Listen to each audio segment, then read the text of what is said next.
Hello and welcome to the Morphin Loft.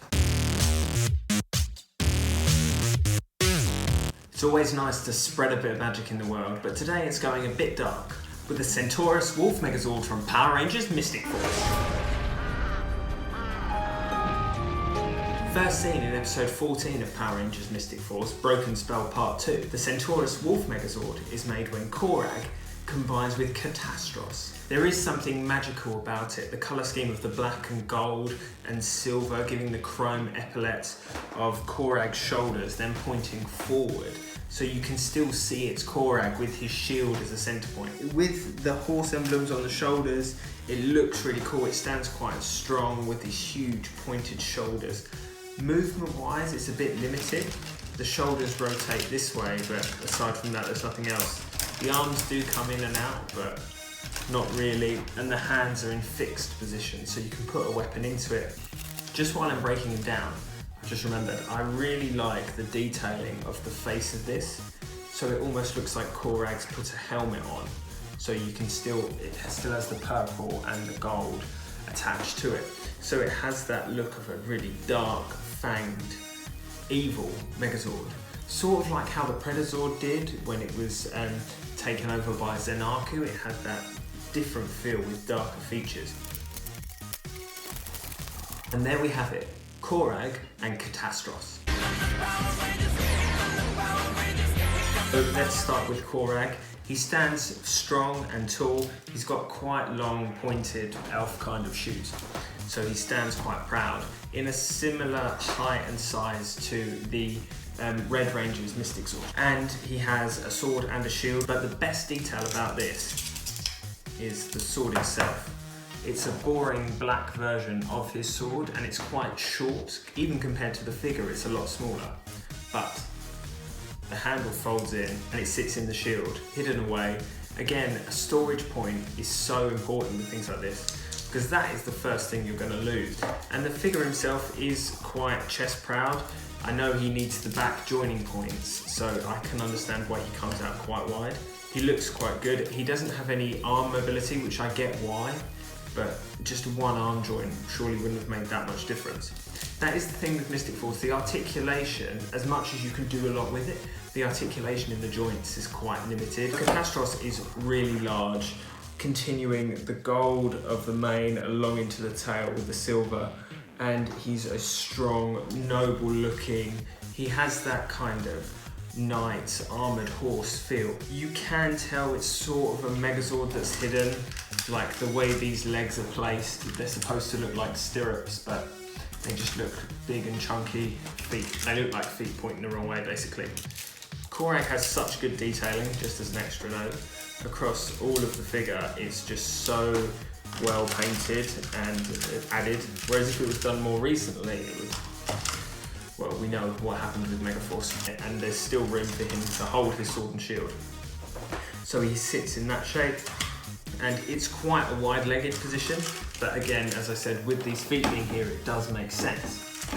And I think this is a really great mode, because he's a completely different colour, it's really interesting.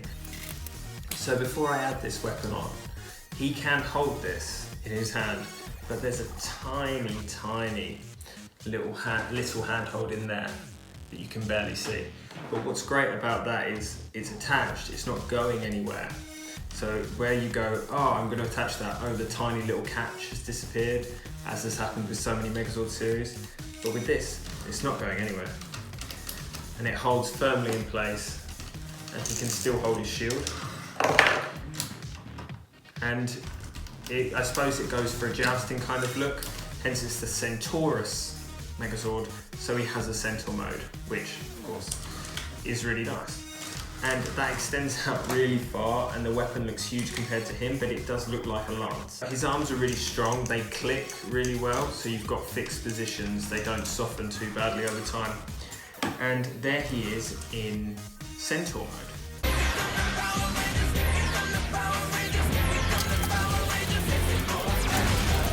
What I like about it is as you move from mode to mode, it is a natural progression. So when he's in centaur mode, you don't have to take him out again to put him in again. He's just easily able to join in, basically. And the face folds away as well. Again, it's a light detail, which doesn't happen with Bright Star, but just a small little detail that protects the detailing on the face and then isn't too obvious when he's in horse mode. The other issue I have with this is for the shoulder joints, because when the red chest plate, which I'm going to show you in a bit, fits into the Megazord, it clips in because it's slightly broader because you fold the legs up. This, in this mode, needs these shoulder wolf points to hide the fact that this is quite a loose point. There's no actual connection there. So it needs that extra detailing. But across it, the moulding is so great that you're so forgiving of that. And it's a strong point. It's not like it's a massive move. Even on the back here, there's all this moulding and detailing across every flap, every surface. There's just constant detailing and moulding across it all. It's such a lovely series to play with. So what is nice about the 4 interchangeable Zords across this series, their chest plates can all change, which gives them their own modes. So let's start with this. This is what I'm calling the Titan Wolf Megazord. So it's the Titan Megazord and adding Korag on the front. And it's not as smooth a join as with the red and pink Zords. However, the black does mould better with the black of the green Minotaur Zord. You can imagine this being a mode where they need to make a different Megazord to save the day. You know, those unusual mode kind of moments. The purple, although not usual with this, is a nice complementing colour scheme. And I think it's just a little detail that adds just another level to play. The more you can mix and match Zords, the more it encourages people to have the whole series, and it really throws people in because it's so much more entertaining. It's not limited to one mode or one style. The Centaurus Megazord has 6 modes, not including them as then separate pieces and then mixing and matching. Like, it's so much that you can do with it. So now if we take Nick, he combines with Catastros to make the Centaurus Phoenix Megazord. So here it is, and it completely changes the look of this sword. With the red, it really brings out the red across the shoulders with these emblems. The weapons change, it's more of a pointed sword attack.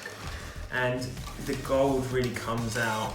So whereas Korag brought out more of the silver, this brings out the gold and brings that brighter, fiery aspect, which I guess is why it's called the Phoenix. And again, it's limited with the movement. The only thing I've found is because the chest here is slightly wider across, you can't do as much with the arms. They're limited to as wide as they go. And Nick, again, can hold this as a lance. It doesn't hold as well with him. Sometimes it does, sometimes it doesn't. That might be because this particular Zord is second hand, but I think it's because of the modes that it changes into. He has a bit more manipulation in the shoulders, whereas Korag is a bit more fixed. He seems a lot smaller in this than Korag, which I quite like because then he looks a bit more like the underdog, if you know what I mean.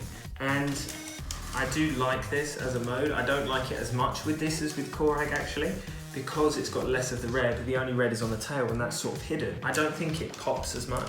It is really great, but I definitely think he looks better with Bright Star, the white horse, than with this.